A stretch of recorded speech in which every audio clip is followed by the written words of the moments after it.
नमस्कार साथियों। तो चलिए आज के दैनिक जागरण में क्या खास खबरें हैं उन्हें हम लोग एक एक करके देख लेते हैं।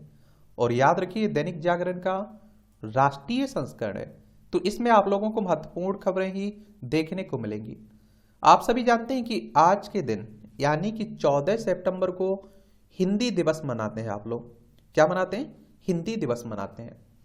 और हिंदी दिवस को प्रत्येक वर्ष 14 सितंबर को मनाया जाता है।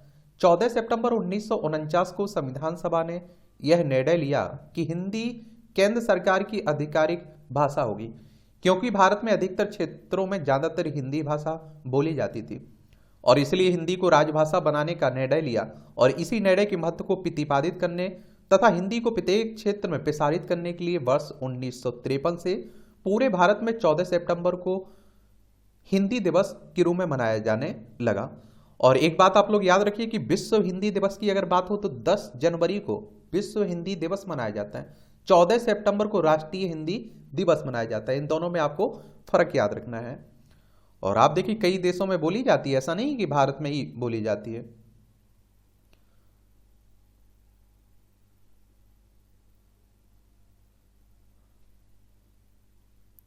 हिंदी को कई देशों में आप देखते हैं कि बोली जाती, नेपाल हो गया, मॉरिशस हो गया, Fiji, Pakistan, Singapore, Trinidad and Tobago, Bangladesh में भी बोला जाता है। और हिंदी का नाम हिंदी कैसे पड़ा? आप सभी हिंदी दिवस के इतिहास के बारे में तो जान चुके हैं, लेकिन आप देखेंगे कि फारसी शब्द हिंदी हिंद से लिए गए हिंदी नाम का मतलब है सिंधु नदी की भूमि। और 11वीं शताब्दी की शुरुआत में फारसी बोलने वाले लोगों ने सिंधु नदी के किनारे बोली जाने वाली भाषा को हिंदी नाम दे दिया गया था। कश्मीर में आतंकियों से मुठभेड़ में कर्नल मेजर और डीएसपी बलिदान। तो ऊपर वाले से दुआ करिए इनकी आत्मा को शांति मिले और इस दुख की घड़ी में इनके परिवार को सहन शक्ति दे। मैं हमेशा कहता हूं ना कि अगर आप देखिए कोई हमारी सुरक्षा कर रहा है, ईमानदारी से अपना कर्तव्य देश में निभा रहा है, तो वो हमारे आप देखें सैनिक हैं, अपनी जान तक की बाजी लगा देते हैं, शहीद हो जाते हैं, लेकिन आप देखते हैं कि कोई समझौता नहीं करते हैं सुरक्षा से। जम्मू कश्मीर की बात करें तो आप देखते हैं कि यह जम्मू कश्मीर लद्दाख 370-35 से हटा के 2 भागों में बांट दिया गया ना, लद्दाख जम्मू कश्मीर। लद्दाख की राजधानी लेह देखने को मिलेगी, इसकी सीमा आप देखिए चाइना, अफगानिस्तान और पाकिस्तान से लगती है।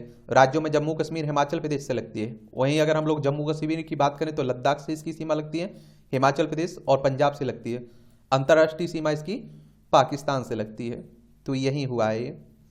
विशेष सत्र में संसद की 75 वर्षों का यात्रा व उपलब्धियों पर होगी चर्चा। मुख्य चुनाव आयुक्त और अन्य चुनाव आयुक्तों की नियुक्ति समेत एजेंडे में 4 विधेयक भी हैं। और 5 दिवसीय संसद सत्र से पहले सरकार ने 17 सितंबर को सर्वदलीय बैठक बुलाई हुई है। अभी आप देखते हैं कि सरकार ने विशेष सत्र बुलाया है ना संसद का, तो उसी को लेकर आप देखते हैं कि बातें हो रही हैं। और यहाँ चुनाव आयोग की बात हुई है तो आपको बता दूं कि इलेक्शन कमीशन ऑफ इंडिया की बात हो रही है, भारतीय निर्वाचन आयोग की, जो आपकी विधानसभा, लोकसभा, राज्यसभा, राष्ट्रपति, उपराष्ट्रपति के चुनाव करवाता है ना, वो उसी की बात हो रही है। एक संवैधानिक संस्था है, संविधान के अनुच्छेद 324 के तहत इसकी स्थापना की बात की गई है और 25 जनवरी 1950 में स्थापना हुई थी। नई दिल्ली में हेडक्वार्टर देखने को मिलेगा। सुकुमार सेन पहले मुख्य चुनाव आयुक्त थे। ये आप देखिए इंडिया की सीट बंटवारे पर तेजी, चुनावी तैयारी को गति देगा INDAIA, जो आप देखते हैं कि विपक्षियों का जो गठबंधन बना है ना, उसी की बात हो रही है। और लोकसभा में कितनी सीटें हैं? टोटल 543 सीटें हैं। इनका चुनाव डायरेक्ट जनता यानी कि मतदाताओं के द्वारा होता है। अगर आपकी उम्र 25 साल हो चुकी है तो आप लोग चुनाव लड़ सकते हैं लोकसभा का। और अधिकतम उम्र की कोई सीमा नहीं रखी गई है। और अगर आपकी उम्र 18 साल हो चुकी होगी तो वोटर सूची में नाम जुड़ चुका होगा, आप लोग वोट डालने भी जाते होंगे। उज्ज्वला में दिए जाएंगे रसोई गैस के 75 लाख नए कनेक्शन। सरकार पर पड़ेगा 1650 करोड़ रुपए का वित्तीय बोझ। कनेक्शन लेने वालों की संख्या हो जाएगी 10.35 करोड़। ये आप लोगों को बता दें कि नई जो उज्ज्वला योजना आई थी ना, उसी की बात हो रही, प्रधानमंत्री उज्ज्वला योजना, जिसमें आप देखते हैं कि गैस कनेक्शन दिए जाते हैं महिलाओं के नाम पर। और 2016 में ये आप देखते हैं कि लॉन्च की गई थी। ये भी आप लोगों को याद रखना चाहिए। एक किस मिनिस्ट्री के अंतर्गत आती है? Ministry of petroleum and natural gas के। ये भी आपको याद रखना है।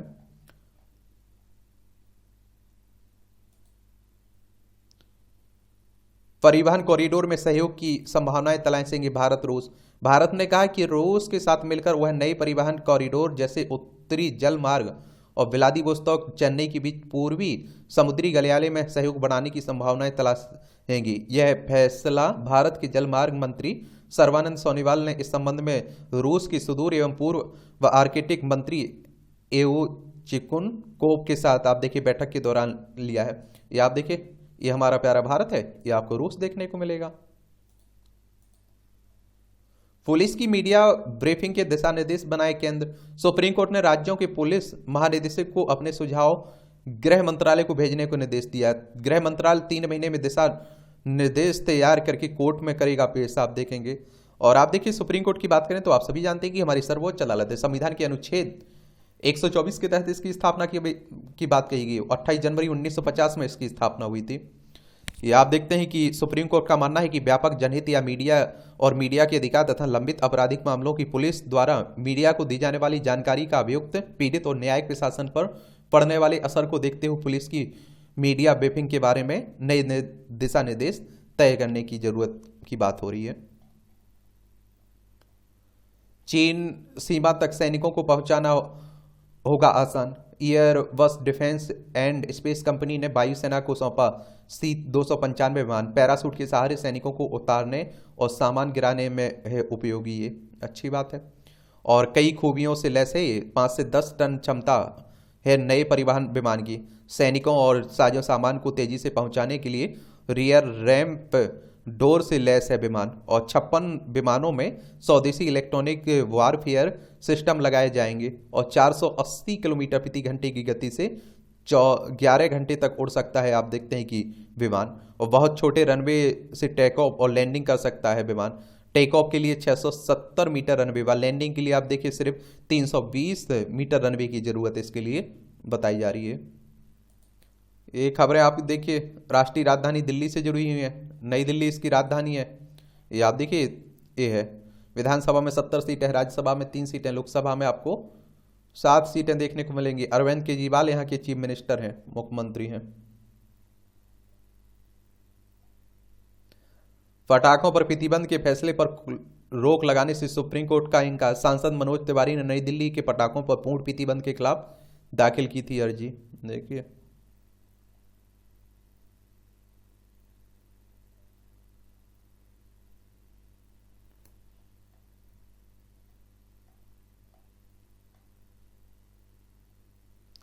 क्या 5 वर्षीय विधि डिग्री पाठ्यक्रम में प्रवेश के लिए अनिवार्य है CUET। दिल्ली हाईकोर्ट ने यूजीसी को 3 दिन के भीतर हलफनामा दाखिल कर स्थिति स्पष्ट करने के आदेश दिया है। 15 बार लगा कि नहीं बन सकेगी साझा घोषणा पत्र पर सहमति। ये आप सभी जानते हैं कि G20 शिखर सम्मेलन खत्म हो चुका है। साझा घोषणा पत्र जारी भी हो चुका है। चीन, रूस, अमेरिका, यूरोपीय संघ जैसे ध्रुव विरोधी देश भारत की अध्यक्षता में हुई बैठक में साझा घोषणा पत्र पर सहमति बनाने की को ऐतिहासिक करार दे चुके हैं। सहमति बनाने के लिए के पीछे 9 महीने में G20 के लिए आप देखते हैं भारत के प्रमुख वार्ताकार शेरपा अमिताभ बच्चन की अगुवाई में अमिताभ कांत की अगुवाई में भारत के अधिकारियों को रात दिन जागकर काम करना पड़ा एक तरह से। ये आप लोगों को एक और बात बताऊं, G20 की बात करें तो देखिए 2023 में जो आप देखते हैं कि कौन सा 18वां G20 शिखर सम्मेलन हुआ ना, उसकी अध्यक्षता भारत ने की है। किसने की है? भारत के ने की है। 19वां जो होगा 2024 का वो ब्राजील करेगा और पहला जो हुआ था 2008 में USA ने किया था और 17वां जो इंडोनेशिया बाली में हुआ था। तो G20 के बारे में एक सामान्य जानकारी आप लोग रखिएगा अपने पास, नीचे भी मुझे भी बताइएगा कुछ। UNGA अध्यक्ष बोले घोषणा पत्र मोदी के नेतृत्व की निपुणता है। ये आप देखिए, अब संयुक्त राष्ट्र महासभा के अध्यक्ष डेनिस फ्रांसिस ने ये कहा है और UN की यही भाग है। और UN यानी कि संयुक्त राष्ट्र संघ की बात हो रही। 24 अक्टूबर 1945 में स्थापना देखने को मिली। न्यूयॉर्क में उसका हेडक्वार्टर देखने को मिलेगा। चीनी सुरक्षा दस्ते की सूटकेसों पर होटल में हुआ हाई वोल्टेज ड्रामा। चीनी सुरक्षाकर्मी अपने साथ लाए थे ट्रैकिंग सेटअप। बड़े आकार की सूटकेसों की जांच कराने को तैयार नहीं हुए चीनी सुरक्षाकर्मी G20 सम्मेलन के दौरान।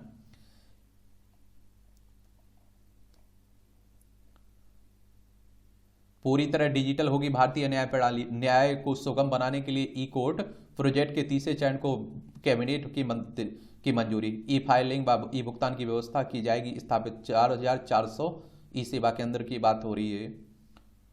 आपराधिक कानूनों में बदलाव से विशेषज्ञों को जोड़ने की मांग हो रही। विपक्ष ने पूर्व सीजीआई जस्टिस ललित समेत 16 विशेषज्ञों के नाम भी सुझाए हैं।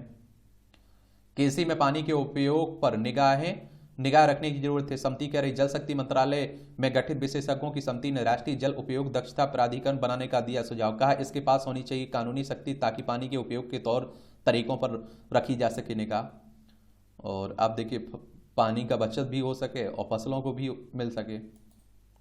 ये सब खबरें आप देखिए राजनीति से जुड़ी हुई हैं, तो एक दूसरी पार्टियों में अपने अंदर ही गुटबाजी सभी आप लोगों को देखने को मिलता है ना।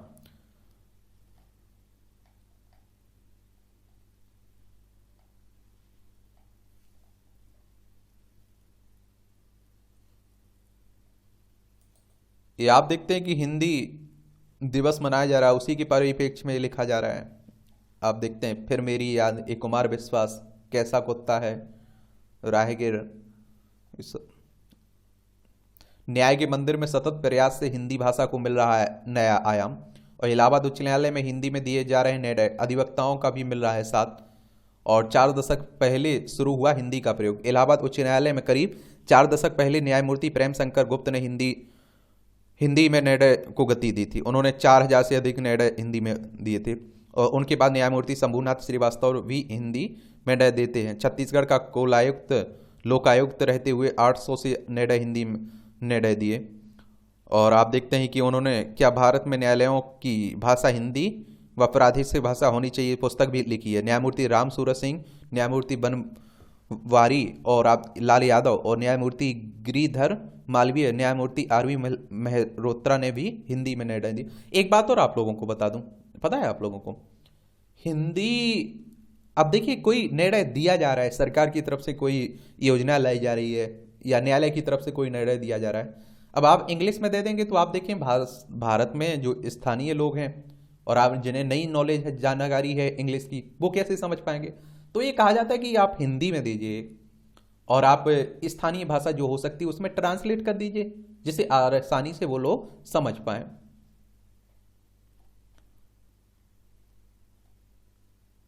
आयुष्मान भारत लॉन्च करेंगे, लॉन्च हर एक गांव पर पहुंचेगी स्वास्थ्य सेवाएं, मुर्मू कह रहे।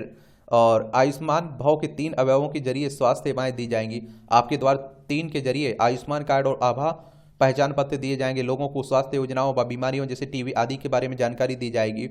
और निचले स्तर तक स्वास्थ्य सेवाएं पहुंचाने के लिए आयुष्मान मेला के तहत आप देखिए स्वास्थ्य में व वेलनेस सेंटर, सामुदायिक स्वास्थ्य क्लिनिकों की स्थापना, और आप देखिए हर एक गांव व पंचायत में आयुष्मान संभावनाएं आयोजित कराई जाएंगी। प्रधानमंत्री नरेंद्र मोदी के जन्मदिन 17 सितंबर से शुरू हो रहे सेवा पखवाड़े में यह देशव्यापी स्वास्थ्य अभियान जोर से जारी रहेगा। सेवा पखवाड़े का समापन 2 अक्टूबर को होगा। इसका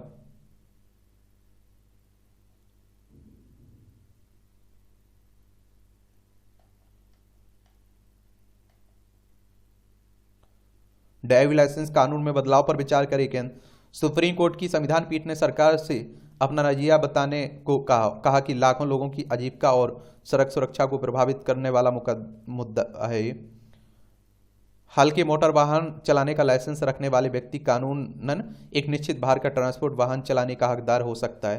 क्या ड्राइविंग लाइसेंस के कानून में संशोधन की जरूरत है? संविधान पीठ ने सुप्रीम कोर्ट के मुकुंद देवांगन मामले में पूर्व फैसले को दी जा चुकी व्यवस्था पर को देखते हुए केंद्र सरकार से नए सिरे से इस पर विचार करने की बात की है। आप देखिए हिंदू मुस्लिम भी खूब हो रहा है, सनातन धर्म पर भी बातें होने लगी हैं।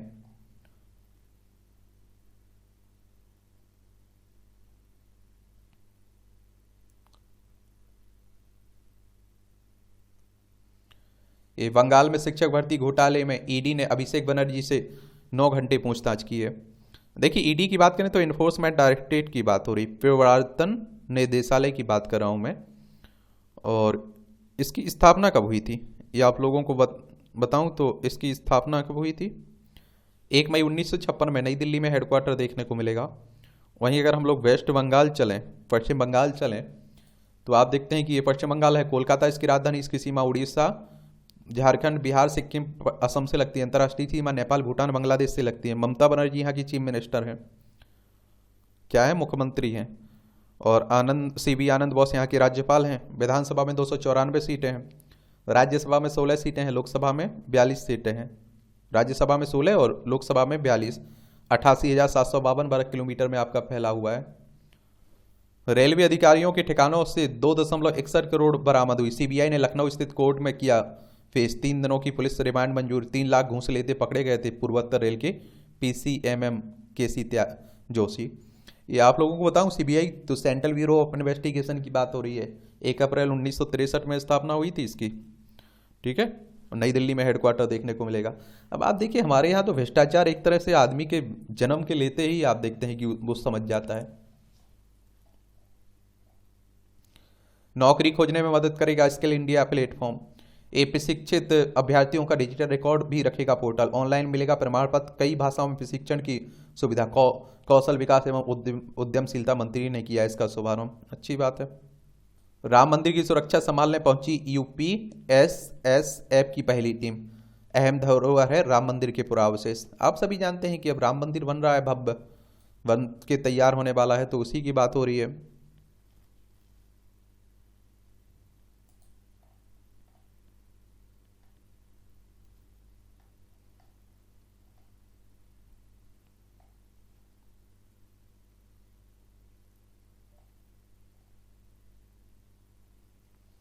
गुणवत्तापूर्ण शिक्षा से दुनिया को लुभाएगा भारत।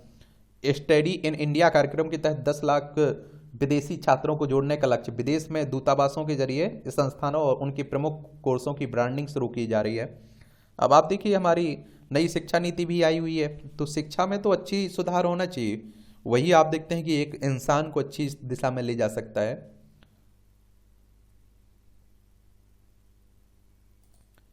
अब आप देखिए, ये संपादकीय पाठ है आपका। ये प्रीलिम्स में, मुख्य परीक्षा में, इंटरव्यू में हर जगह मदद पहुंचाता है। एक सामान्य जानकारी आपको मिल जाती है।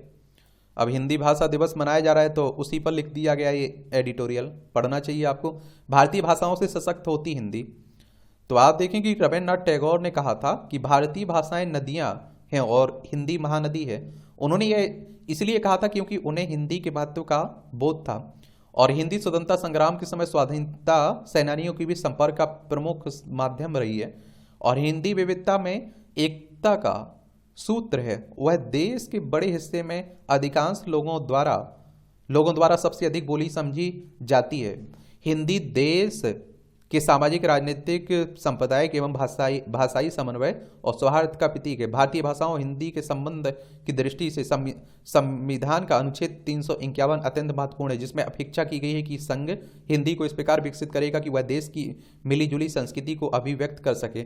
संघ से यह भी अपेक्षा है कि जहां तक संभव हो भारतीय भाषाओं के शब्द, मुहावरे, लोकोक्तियां से हिंदी को समृद्ध किया जाए। हिंदी विभिन्न भाषाओं के पिछले शब्दों को अपने में समाहित करके सही मायनों में भारत की संपर्क भाषा होने की भूमिका निभा रही। हिंदी ने तेलुगु से कुचिपुड़ी और मोरम शब्दों को ग्रहण किया, तो तमिल से आप देखिए पिल्ला, पंडाल जैसे शब्दों को अपनाया। इसी तरह चाल, छोटा कमरा मलयालम का शब्द है। छाता बंगला का आप देखते हैं शब्द है, और हड़ताल गुजराती का है। ये शब्द हिंदी में खूब प्रचलित हैं। हिंदी में श्री, श्रीमती, राष्ट्रपति, मुद्रास्फीति जैसे शब्द मूलतः मराठी भाषी बाबूराव विष्णु फरांडकर ने के चलाए हुए हैं। वही कोई भाषा तभी नीर भरी नदी बनती है जब आप देखिए वह दूसरी भाषाओं से स्रोत ग्रहण करे, इससे वह समृद्ध भी बनती है। हिंदी समेत कई भाषाओं में एक मुहावरा है, तू डाल डाल मैं पात पात। तेलुगु में भी यही मुहावरा है, उसका हिंदी अनुवाद होता है, तू मेघ मेघ मैं तारा तारा। ऐसे मुहावरे के चलन से हिंदी और सशक्त होगी। हिंदी को पूरे देश में राजभाषा के रूप में पूरी तरह स्वीकारता तभी मिलेगी जब हम सभी स्थानीय भाषाओं को भी सम्मान देंगे। राष्ट्रीय शिक्षा नीति 2020 में भारतीय भाषाओं में शिक्षा पर बल दिया गया है। मातृभाषा की उन्नति के बिना किसी भी समाज की उन्नति संभव नहीं है। भाषा राजकीय उत्सवों से नहीं, बल्कि आप देखिए जन सरोकारों और लोक परंपराओं से समृद्ध होती है। हिंदी की सबसे बड़ी शक्ति इसकी वैज्ञानिकता, मौलिकता और सरलता और स्वीकारता है। हिंदी की विशेषता है कि इसमें जो बोला जाता है वही लिखा जाता है। हिंदी सर्वसुलभ और सहज ग्रहणीय भाषा है, और इसका स्वरूप समावेशी है, और लिपि देवनागरी विश्व की सबसे पुरानी वैज्ञानिक लिपियों में से एक है। हिंदी आधुनिक भी है और पुरातन भी है। हिंदी के एक गुण ही उसे मात्र एक भाषा के स्तर से ऊपर एक संस्कृति होने का सम्मान दिलाते हैं। राजभाषा हिंदी के माध्यम से देश की जनता की सामाजिक, आर्थिक एवं सांस्कृतिक अपेक्षाओं को पूरा करने वाली योजनाओं को आखिरी सिरे तक पहुंचाना सरकारी तंत्र का प्रमुख कर्तव्य है और उसकी सरलता की कसौटी भी। यदि हम चाहते हैं कि हमारा लोकतंत्र प्रगतिशील रहे और अधिक सशक्त बने तो हमें संघ के कामकाज में हिंदी और राज्यों के कामकाज में उनकी प्रांतीय भाषाओं का प्रयोग करना होगा। हिंदी को उसके वर्तमान स्वरूप तक पहुंचाने में सभी प्रदेशों का महत्वपूर्ण योगदान रहा है। भारत की सभी भाषाएं समृद्ध हैं, उनका अपना साहित्य, शब्दावली, अभिव्यक्ति एवं मुहावरे हैं। हिंदी की सेवा अनेक हिंदी तरभाषियों से ने भी की है। केरल के प्रथम हिंदी प्रचारक मलयालम भाषी M.K. दामोदरन उन्नी थे और मलयालम भाषी G. गोपीनाथ इंद्रहासन, N. चंद्रशेखर नायर और N.E. विश्वनाथ अय्यर और K.C. अजय कुमार की हिंदी सेवा को हम भूल नहीं सकते हैं। इसी कड़ी में सुब्रमण्यम भारती और सुमति अय्यर और P. जयरामन जैसे तमिल भाषियों, V. कारंत और नारायण दत्त जैसे कन्नड़ भाषियों, मुट्टोरी सत्यनारायण, भीमसेन निर्मल, बालसोरी रेड्डी और यालगड्डा लक्ष्मी प्रसाद जैसे तेलुगु भाषियों ने भी हिंदी की जो सेवा की है उसे याद रखना चाहिए। अनेक मराठी भाषियों जैसे सखाराम, गणेश देवस्कर, लक्ष्मण नारायण गर्दे, माधव राव सप्रे, बाबूलाल विष्णु परानकर, प्रभाकर माचवे, चंद्रकांत वांडी वडेकर, राहुल वारपूते ने हिंदी की अनन्य सेवा की। राजा राम मोहन राय, श्याम सुंदर सेन, अमृतलाल चक्रवर्ती, चिंतामणि घोष, परमानंद चट्टोपाध्याय, ईश्वर चंद विद्यासागर, नलिनी मोहन सन्याल और आप देखिए सुनीत कुमार, रविन्द्रनाथ टैगोर जैसे बंगला भाषियों ने भी हिंदी की खूब सेवा की। टैगोर ने तो विश्व भारती में हिंदी भवन की स्थापना कर हजारी प्रसाद द्विवेदी को हिंदी शिक्षक नियुक्त किया और महात्मा गांधी ने हिंदी को भारतीय चिंतन धारा का स्वाभाविक विकास क्रम माना था। हिंदी भाषा का प्रश्न उनके लिए स्वराज का प्रश्न था। हिंदी का महत्व हमारे संविधान निर्माताओं ने प्रारंभ में ही स्वीकार किया और उनकी सर्वग्राह्यता को ध्यान में रखते हुए ही संविधान सभा ने 14 सितंबर 1949 को हिंदी को संघ की राजभाषा के रूप में अंगीकार किया। हिंदी ने आप देखिए राष्ट्रीय एकता का मार्ग तो प्रशस्त किया, उसे यह भी बोध रहा कि भारत का विकास राष्ट्रीय एकता की रक्षा प्रादेशिक भाषाओं के पूर्ण विकास से ही संभव है। सहयोग और सहकार के लक्ष्य की प्राप्ति हिंदी के माध्यम से ही संभव हो रही है। विविधता और बहुभाषिकता भारत की विशेषता है और विभिन्न भाषाओं के साथ आप देखते हैं कि हिंदी का सहज संबंध विकसित हुआ है। हिंदी और भारतीय भाषाओं का पारस्परिक आदान प्रदान संगठित और योजनाबद्ध तरीके से बढ़ाने की आवश्यकता है। हिंदी और भारतीय भाषाओं के बीच पारस्परिक साझेदारी विकसित होने पर देशवासियों के बीच तालमेल बेहतर होगा और हमें हिंदी दिवस के अवसर पर हिंदी और भारतीय भाषाओं के बीच सुगम संबंध की समझ का विकास करने का संकल्प लेना होगा।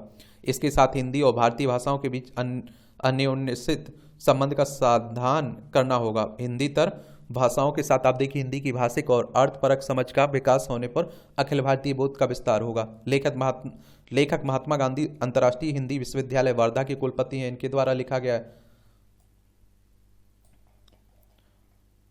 विश्व में भारत का मान बढ़ाती भारतवंशी।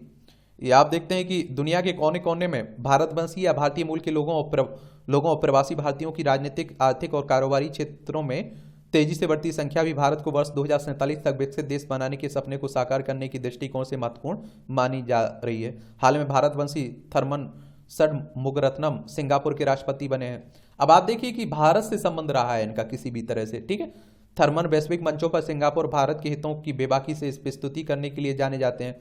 थर्मन के अलावा ब्रिटेन प्रधानमंत्री ऋषि सुनक, आयरलैंड के प्रधानमंत्री लियो वार्डकर और पुर्तगाल के प्रधानमंत्री एंटोनियो कोस्टा, अमेरिकी के उपराष्ट्रपति कमला हैरिस, गुयाना के राष्ट्रपति मोहम्मद इरफान अली, मॉरिशस के प्रधानमंत्री प्रविंद जगन्नाथ और राष्ट्रपति पृथ्वीराज सिंह रूपन, सूरीनाम के राष्ट्रपति आप देखिए चंद्रिका प्रसाद संतोखी आदि भारतवंशी राजनेता अपने अपने देशों को आगे बढ़ा रहे हैं। और साथ ही आप देखते हैं कि विश्व मंच पर भारत के हितों के हिमायतियों और हर संभव तरीके से भारत के विकास में अपना अहम योगदान देते हुए दिखाई दे रहे हैं। हम G20 शिखर सम्मेलन में आए विश्व बैंक के अध्यक्ष अजय बंगा और अंतर्राष्ट्रीय मुद्रा कोष की डिप्टी डायरेक्टर गीता गोपीनाथ की भी अनदेखी नहीं कर सकते हैं। बंगा ने कुछ माह पहले ही विश्व बैंक के अध्यक्ष पद का दायित्व संभाला। वह इस संस्था की अध्यक्षता करने वाले पहले भारतवंशी है। भारत में ही पढ़ाई करने के कारण वह स्वयं को मेक इन इंडिया का प्रतीक बताते हैं। एक बात और आप लोगों को, एक तो वर्ल्ड बैंक के बारे में बता देता हूँ आपको। वर्ल्ड बैंक, एक आप देखते हैं कि किसकी बात हो रही है, एक आपकी तो वित्तीय संस्थान है, अंतर्राष्ट्रीय वित्तीय संस्थान है। इसकी स्थापना आप देखें जुलाई 1944 में हुई थी और इसका हेडक्वार्टर आपको कहाँ देखने को मिलेगा? वाशिंगटन डीसी यूएसए में देखने को मिल जाएगा। और ये आप देखते हैं कि विश्व बैंक एक अंतर्राष्ट्रीय वित्तीय संस्थान है जो पूंजीगत परियोजनाओं को आगे बढ़ाने के उद्देश्य से निम्न और मध्यम आय वाले देशों की सरकारों को ऋण और अनुदान एक तरह से देता है। और यहीं अगर हम लोग आईएमएफ की बात करें तो इंटरनेशनल मॉनेटरी फंड की बात कर रहा हूँ, अंतर्राष्ट्रीय मुद्रा कोष की बात हो रही है। इसकी स्थापना की बात करें तो इसकी स्थापना 27 दिसंबर 1945 में हुई थी। इसका हेडक्वार्टर वॉशिंगटन डीसी यूएसए में देखने को मिलेगा। अंतर्राष्ट्रीय मौद्रिक सहयोग को बढ़ावा देना, अंतर्राष्ट्रीय व्यापार को सुविधाजनक बनाना, सतत आर्थिक विकास को बढ़ावा देना, भुगतान संतुलन की कठिनाइयों का सामना करने वाले सदस्यों को संसाधन उपलब्ध कराना, अंतर्राष्ट्रीय वित्तीय संकटों को रोकना और उससे उबरने में सहायता करना इसका काम है एक तरह से। विभिन्न देशों में राजनीति की ऊंचाइयों पर पहुंचने के साथ साथ भारतवंशी आईटी, कंप्यूटर, मैनेजमेंट, बैंकिंग, वित्त आदि क्षेत्रों में भी बहुत आगे हैं। उल्लेखनीय है कि माइक्रोसॉफ्ट के सीईओ सत्या नडेला, गूगल के सीईओ गूगल के सुंदर पिचाई, नोवार्टिस के वसंत नरसिम्हम, एडोब के शांतनु नारायण, आईबीएम के अरविंद कृष्णा, स्टारबक्स के लक्ष्मण नरसिम्हा, वर्टेक्स फार्मास्यूटिकल्स की रेशमा के केवल रमानी, माइक्रोन टेक्नोलॉजी के संजय मेहरोत्रा, कैडेंस नेटवर्क के Nikesh Arora, Cadence design system के अनिरुद्ध देवगन है और पालो अल्टो नेटवर्क के निकेश अरोड़ा है, बीएम बियर के रंगराजन रघुराम है और इमर्सन इलेक्ट्रिक कंपनी के सुरेंद्र लाल करसन भाई हैं। माइक्रोचिप प्रौद्योगिकी के गणेश मूर्ति हैं आदि अपने प्रतिभा एवं कौशल से कारोबार और प्रौद्योगिकी के क्षेत्र में दुनिया की अगुवाई कर रहे हैं। इसमें कोई दो मत नहीं है कि भारतवंशियों और प्रवासी भारतीयों के लिए विदेश की नई संस्कृति में ढलकर ऐसी अद्भुत सफलता हासिल करना आसान नहीं होता है। भारतवंशियों के जीवन को आकार देने और उन्हें ऊंचे पदों पर पहुंचाने, कार्य की रणनीति बनाने तथा नेतृत्व की भूमिका के साथ न्याय करने में उन्हें मूल रूप से मिले हुए भारतीय संस्कार और मूल अहम भूमिका निभाते हैं। यद्यपि चीनी प्रवासी भी दुनिया के कोने कोने में फैले हुए हैं, लेकिन वे भारतीय प्रवासियों की तरह वैश्विक संस्थानों, राजनीति और उद्योग कारोबार में वैसी प्रभावी भूमिका नहीं रखते हैं। दुनिया में प्रवासी भारतीयों का सबसे बड़ा डायस्पोरा, जिनकी संख्या लगभग आप देखते हैं 3.2 करोड़ है। विदेश में रह रहे भारतीयों में भारतवंशी person of Indian origin, non residence Indian NRI और overseas citizen of India OCI मुख्य रूप में शामिल हैं। भारतीय विदेश मंत्रालय की रिपोर्ट के अनुसार दुनिया भर में NRI की संख्या करीब 1.34 करोड़ है और ये भारत में अपने संबंधित क्षेत्र में मतदान के पात्र भी हैं। सबसे ज़्यादा प्रवासी भारतीय अमेरिका में रहते हैं। अमेरिका में आप देखिए विभिन्न प्रवासी समूहों में सबसे अधिक आय भारतीयों की है। ऑस्ट्रेलिया में भी भारतीयों की औसत आय वहाँ के राष्ट्रीय औसत से 1.5 गुना अधिक है। प्रवासी भारतीय भारत धन भेजने के मामले में भी अन्य सभी देशों के प्रवासियों से अधिक हैं। वर्ष 2022 में प्रवासी भारतीयों द्वारा भेजी जाने वाली रकम 100 अरब डॉलर से भी अधिक रही है। वही 2021 में प्रवासियों ने करीब 87 अरब डॉलर की रकम भारत भेजी थी। प्रवासियों ने से धन प्राप्त करने वाला दुनिया के विभिन्न देशों में सूची में भारत 2008 से अब तक टॉप पर बना हुआ है, सीट पर बना हुआ है। अतीत में जब भारत के विदेशी मुद्रा भंडार में तेजी से गिरावट आई तब प्रवासियों ने भारत में विदेशी मुद्रा कोष को बढ़ाने में सहयोग भी दिया है। 1998 में भारत ने जब परमाणु परीक्षण किया तो अमेरिका सहित दुनिया के कई देशों ने हम पर आर्थिक प्रतिबंध लगा दिए। उन प्रतिबंधों की समाप्ति में भारतवंशियों और प्रवासी भारतीयों ने अहम भूमिका निभाई। कोरोना की पहली लहर के समय दुनिया के विभिन्न देशों में चिंता और अनिश्चितता के दौर में फंसे भारतीयों को प्रवासी भारतीयों का हर संभव सहयोग मिला था और 2021 में कोरोना की दूसरी दर्दनाक लहर के बीच भी प्रवासी भारतीयों ने भारत में स्वास्थ्य सेवाओं को अधिक मजबूत करने के लिए बेमिसाल सहयोग भी दिया। अमेरिका में भारतीय मूल के लोगों और प्रवासी भारतीयों से समृद्ध एक संयुक्त संगठन इंडिया फिलांथ्रोपी अलायंस भारत के हितों में काम करता है। हम उम्मीद करें कि जिस तरह सिंगापुर के नए राष्ट्रपति थर्मन और ब्रिटिश प्रधानमंत्री ऋषि सुनक दुनिया के कोने कोने में बहुत से भारतवंशी और प्रवासी भारतीय राजनीति, उद्योग, कारोबार, वित्त प्रबंधन और विज्ञान तकनीक आदि हर क्षेत्र में आगे बढ़ रहे हैं, वे सभी आने वाले दिनों में भारत में स्वास्थ्य, शिक्षा, गरीबी, प्रदूषण आदि की बड़ी चुनौतियों के निराकरण के लिए अधिक सहयोग देते हुए दिखाई देंगे और भारत को विकसित देश बनाने में इनकी भूमिका महत्वपूर्ण रहने वाली है। लेखक हैं Acropolis institute of management studies and research centre, research Indore के निदेशक हैं। इनके द्वारा ये लिखा गया है। यहाँ आप देखिए, क्षमा, अपने जीवन में हम न जाने कितनी ग्रंथियों को अपने भीतर जगह देते हैं, कितनी भी पीड़ा को अंतस में पाले रहते हैं। उनके कारण जीवन यात्रा आनंदपूर्ण व्यतीत नहीं होती है। भगवान महावीर ने मन की ऐसी स्थिति के समाधान के लिए सूत्र दिया क्षमा। किसी के अनुचित व्यवहार से उत्पन्न रोष प्रतिक्रिया में आक्रोश को बढ़ावा देता है। अगर यह आक्रोश कुछ समय तक हमारे में स्थिर रहा हो तो प्रतिशोध में हम ईंट का जवाब पत्थर से देने का प्रयास करने में अपने आसपास पत्थरों का इतना ढेर जमा कर लेते हैं जिससे मानवता का ह्रास हो जाता है और क्षमा से प्रतिक्रिया और प्रतिशोध के सिलसिले को विराम मिलता है। और देखिए, लेकिन आप सभी जानते हैं एक क्षमा की बात आप लोगों ने सुना होगा, कहते हैं कि कोई कुछ भी करता है क्षमा कर दीजिए उसे, लेकिन आसान नहीं होता है। कोई आपका दिल दुखाए, मैं कहता हूं कि आप कितने भी बड़े क्षमादानी हो, आपके दिल से उसके लिए नफरत नहीं निकलेगी। आप देखेंगे उसके लिए आप माफी कभी नहीं आप कर पाएंगे उसे। INDI की चुनौती जो आप देखिए विपक्षी दलों की बात हो रही है, अब आप देखिए सीटें के बंटवारे के लिए, प्रधानमंत्री पद के लिए बहुत सारे कई राज्यों में आप देखते हैं, जैसे पंजाब में, दिल्ली में कैसे बंटवारा होगा सीटों का, ये सब चुनौतियां हैं। लेकिन अगर चुनौतियों से निपट लेती है तो जरूर बीजेपी को आप देखें नुकसान पहुंचा पाएगी।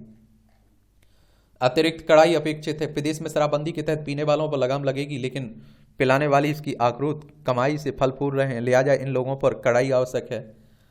और आप देखिए जहां से आ रही है वहीं बंद कर दीजिए, सब कुछ बंद हो जाएगा। और पॉलीथीन पर आप देखते हैं कि हम लोग यूज करते हैं तो हम पर प्रतिबंध लगाने की बात होती है, लेकिन जो बेच रहे हैं उन पर प्रतिबंध नहीं लगता है। अगर जहां से उत्पादन हो रहा है वहीं प्रतिबंध लग जाए तो सब कुछ खत्म हो जाए। महिलाओं के पक्ष में उचित निर्णय। बीते दिनों राजस्थान हाईकोर्ट ने अविवाहित होने के आधार पर एक महिला को सार्वजनिक रोजगार देने से इंकार करने को असंवैधानिक और गैरकानूनी बताया। हाईकोर्ट ने राज्य सरकार द्वारा आंगनबाड़ी कार्यकर्ता, मिनी कार्यकर्ताओं और आंगनबाड़ी सहायिका की नियुक्ति के लिए जारी विस्तृत नियम में विवाहित होना आवश्यक की शर्त के तहत एक संबंधित प्रावधान को अविवाहित उम्मीदवार के लिए अतार्किक और भेदभावपूर्ण और मौलिक अधिकारों का स्पष्ट उल्लंघन करार दिया है। जबकि किसी महिला को उसके अविवाहित होने के कारण सार्वजनिक रोजगार से वंचित करना भारतीय संविधान के अनुच्छेद 14 और 16 के तहत महिलाओं को दिए गए मौलिक अधिकारों का उल्लंघन है। हाईकोर्ट ने यह टिप्पणी मधु चारण की याचिका पर सुनवाई करते हुए की है। 2019 की विज्ञप्ति की शर्त को निरस्त करते हुए राज्य सरकार को निर्देश दिया कि वो चाहे तो विवाहित महिला से अंडरटेकिंग ले सकती हैं और इस तरह की विज्ञप्ति भारतीय संविधान के अनुच्छेद 14, 15 और 16 के प्रावधानों का उल्लंघन करती है। अनुच्छेद 14 में कहा गया है कि भारत सरकार किसी भी व्यक्ति के साथ भेदभाव नहीं कर सकती, कानून के समक्ष सभी नागरिकों के साथ समान व्यवहार किया जाएगा। अनुच्छेद 15 में कहा गया कि राज्य किसी नागरिक के खिलाफ धर्म, जाति, लिंग या जन्म स्थान के आधार पर कोई भेदभाव नहीं करेगा। वही अनुच्छेद 16 में सार्वजनिक पदों पर अवसर की समानता से संबंधित प्रावधान किए गए हैं। वस्तुतः समानता सुरक्षित समाज की वह नींव है जिस पर आप देखिए विकास रूपी इमारत का निर्माण किया जाता है। इसके लिए लैंगिक असमानता को जड़ से खत्म करने की जरूरत है। परंपरागत रूप से समाज में महिलाओं को कमजोर वर्ग के रूप में देखा जाता रहा है, परंतु वर्तमान में स्त्री पुरुष दोनों का घर ही आर्थिकी में बराबर का योगदान है। पुरुषों की भांति महिलाएं भी अपने परिवार को आर्थिक रूप से सशक्त बनाने के लिए मेहनत कर रही हैं।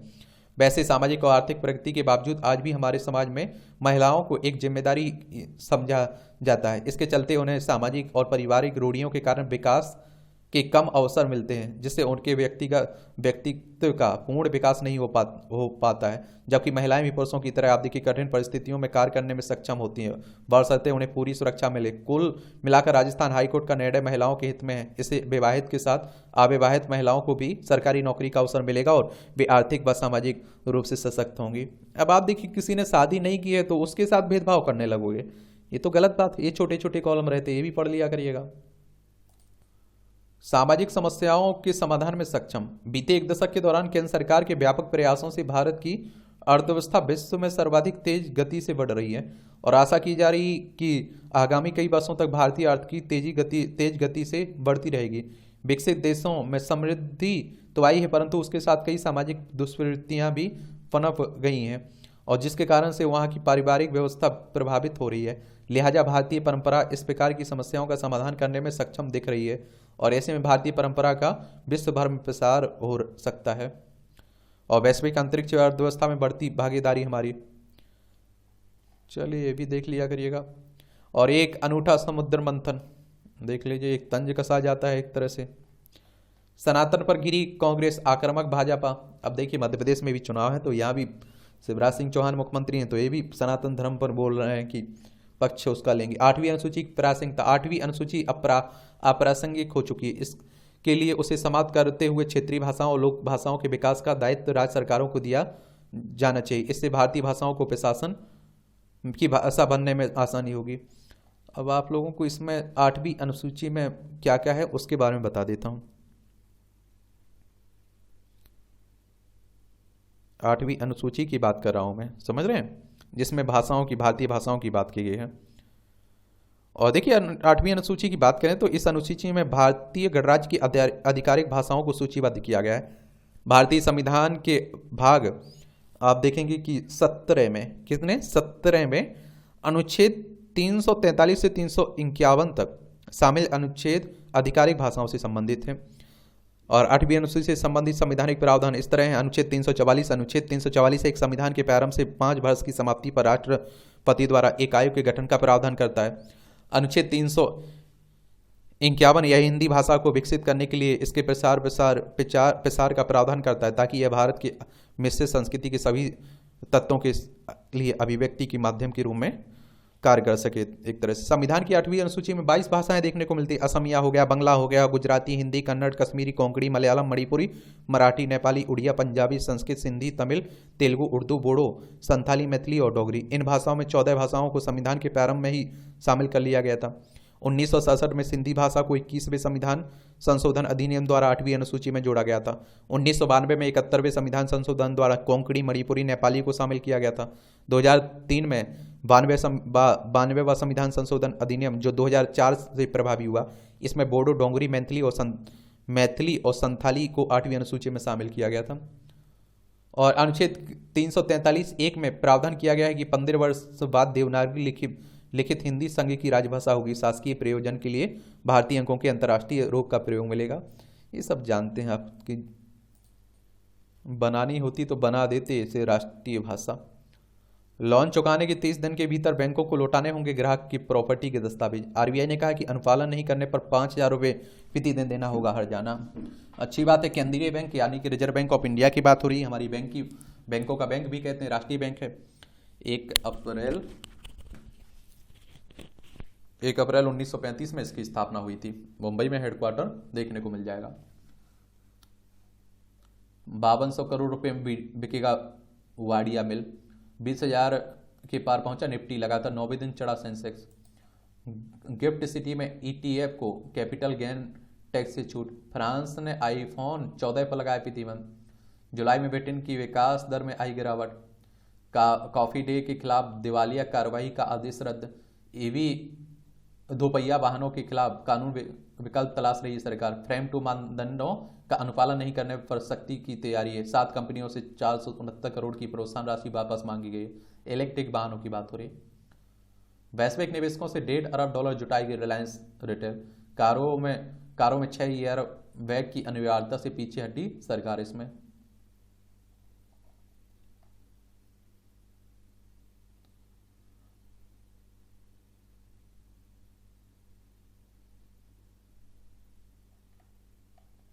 भारत में पहचाने गए 150 हाथी कॉरिडोर।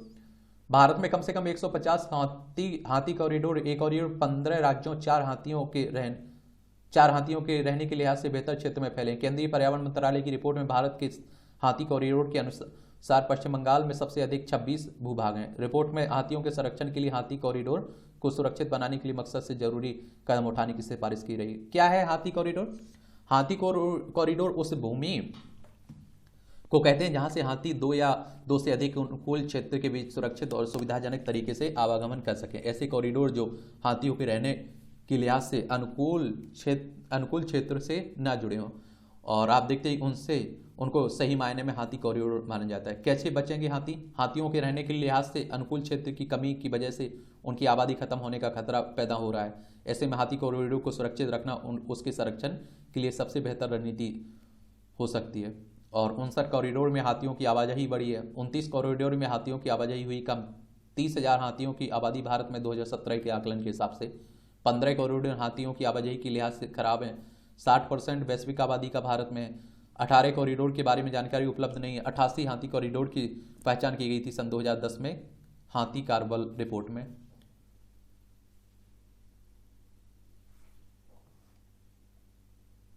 अब आप देखिए अंतर्राष्ट्रीय खबरें हैं। भयावह बाढ़ से लीबिया बेहाल है। डेनास की राजधानी 10,000 से ज्यादा लापता हुए। मौसम एक मानसून का है। वियतनाम में 9 मंजिला अपार्टमेंट में आग लगने से आप देखते हैं हनोई की बात हो रही है। वियतनाम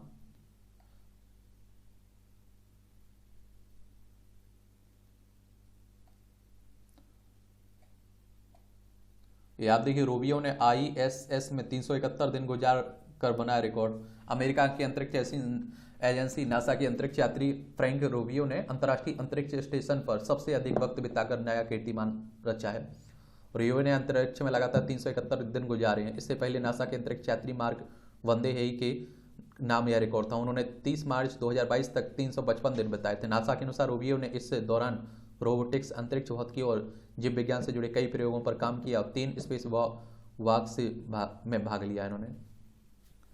ये अमेरिका संसद में ईरान के खिलाफ द्विदलीय प्रस्ताव पारित हुआ। अमेरिकी संसद ने मंगलवार को ईरान के खिलाफ मानवाधिकार हनन और हथियारों के बढ़ते सस्ताकार के आयात निर्यात पर प्रतिबंध लगाने के प्रस्ताव को मंजूरी दे दी है। इन प्रस्तावों के तहत ईरान के सर्वोच्च नेता, राष्ट्रपति और अन्य व्यक्तियों पर प्रतिबंध लगाने का प्रावधान किया गया है। हिजाब के खिलाफ राष्ट्रव्यापी प्रदर्शन का 1 साल पूरा होने से पहले अमेरिका ईरान पर और कड़े प्रतिबंध लगाना चाहता है। एक तरह से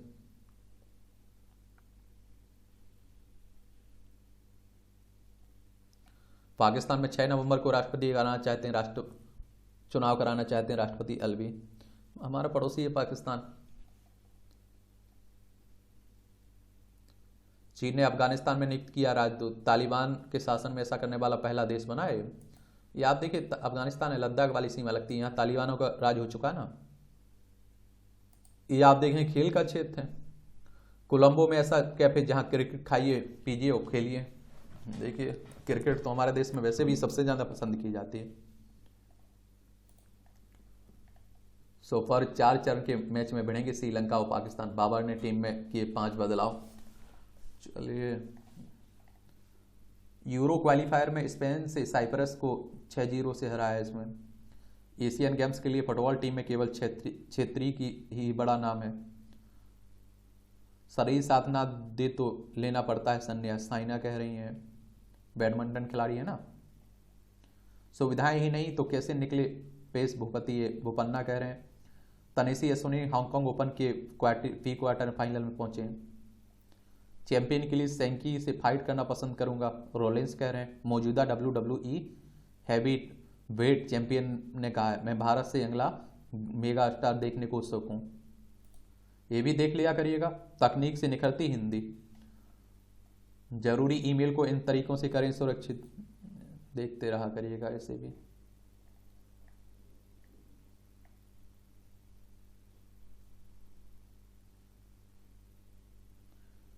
यूपीएससी मुख्य परीक्षा के लिए मामूली त्रुटि पर प्रवेश पत्र नहीं रोकें, ये सुप्रीम कोर्ट ने कहा है, जिसकी आप लोग तैयारी करते हैं सिविल सर्विस की।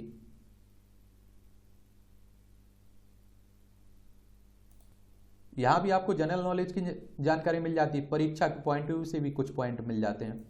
खगोलीय पिंड तक पहुंचने वाला पहला मानव निर्मित वस्तु लूना। ये 1959 में आज ही सोवियत अंतरिक्ष यान लूना 2 चंद्रमा पर आप देखते हैं कि पर सफलतापूर्वक उतरने वाला दुनिया का पहला अंतरिक्ष यान बना था। और यह किसी खगोलीय पिंड पर उतरने वाला पहला मानव निर्मित वस्तु भी था। और 12 सितंबर को लॉन्च लूना 2 चांद की सतह से टकराने के बाद दुर्घटनाग्रस्त हो गया था। दुनिया की पहली हाई स्पीड यात्री ट्रेन बनी एम्पायर स्टेट एक्सप्रेस। 1891 में आज ही के दिन अमेरिका के एम्पायर स्टेट एक्सप्रेस दुनिया की पहली हाई स्पीड यात्री ट्रेन बनी थी। और इसने न्यूयॉर्क में से बफेलो की बीच दूरी 702 किलोमीटर केवल 7.6 घंटे में तय की थी। इसमें आप देखिए, स्टॉप में ठहराव की भी शामिल था। ट्रेन की अधिकतम गति 131 किलोमीटर प्रति घंटा दर्ज की गई थी। भारत के सबसे शिक्षित व्यक्ति के रूप में जाने जाते हैं जिचकर। ये आप देखिए, डॉक्टर, वकील और राजनेता, IPS और IAS रह चुके श्रीकांत जिचकर का जन्म 1954 में आज ही के दिन नागपुर में हुआ था। पहली डिग्री नागपुर यूनिवर्सिटी से MBBS और MD ली। इसके बाद कानून में प्रवेश लिया हुआ। IAS और IPS के लिए भी चयनित हुए। 1973 से 1990 के बीच 42 विश्वविद्यालय में परीक्षाएं देकर 20 मास्टर डिग्री हासिल की। वह महाराष्ट्र सरकार में विधायक, मंत्री और सांसद भी रहे। लिम्बा बुक ऑफ रिकॉर्ड में उन्हें सबसे ज्यादा पढ़े लिखे व्यक्ति का दर्जा भी मिला। ये याद रखिएगा। भूगर्भ के तरल पदार्थ में खोजेंगे खनिज। Geo research scholars meet Wadia Himalaya भूभाग संस्थान में प्रस्तुत किया गया शोध पत्र। और आप देखिए, खोज के तरीके की बात करें तो उत्तराखंड समेत देश के विभिन्न हिस्सों में हुए अध्ययन से पता चला है कि जिन फ्लूइड्स में साल्ट की मात्रा अधिक है वहां अधिक खनिज की ज़्यादा संभावना है। राजस्थान स्थित राजस्थान में किए गए अध्ययन में पाया गया कि जहां साल्ट भूभाग की भीषण ऊष्मा में उबलने की स्थिति है वहां टंगस्टन मिलने की संभावना प्रबल है। हिमालय के विभिन्न हिस्सों समेत उत्तराखंड के आराकोट व्यासी क्षेत्र में हुए अध्ययन में पाया गया कि भूभाग में जहां फ्लूइड्स निम्न घनत्व में पाया जा रहा है वहां टेल्कम की उपलब्धता देखें। दुनिया में पहली बार 1000 वर्ष पुराने एलियंस के जीवाश्म प्रदर्शित किए गए मैक्सिको सिटी में।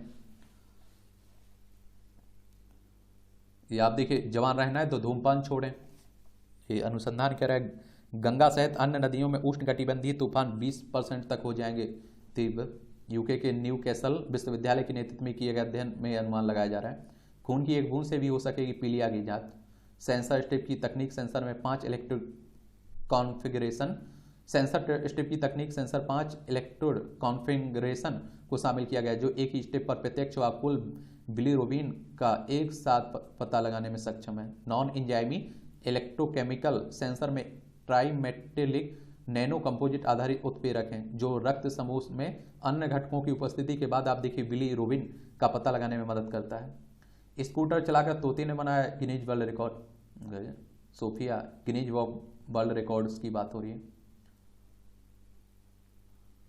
चलिए, ये मूवियाँ से जुड़ी खबरें, पढ़ना हो तो पढ़ सकते हैं, छोड़ना हो तो छोड़ सकते हैं, दिलचस्पी हो जैसी आपको। तो इस तरह से आप देखेंगे कि आज के न्यूज़पेपर की कहानी खत्म होती है। आप लोग पढ़ते रहिए, एंजॉय करते रहिए। आपका कोई सवाल हो मेरे लिए, सुझाव हो तो आप लोग बता सकते हैं।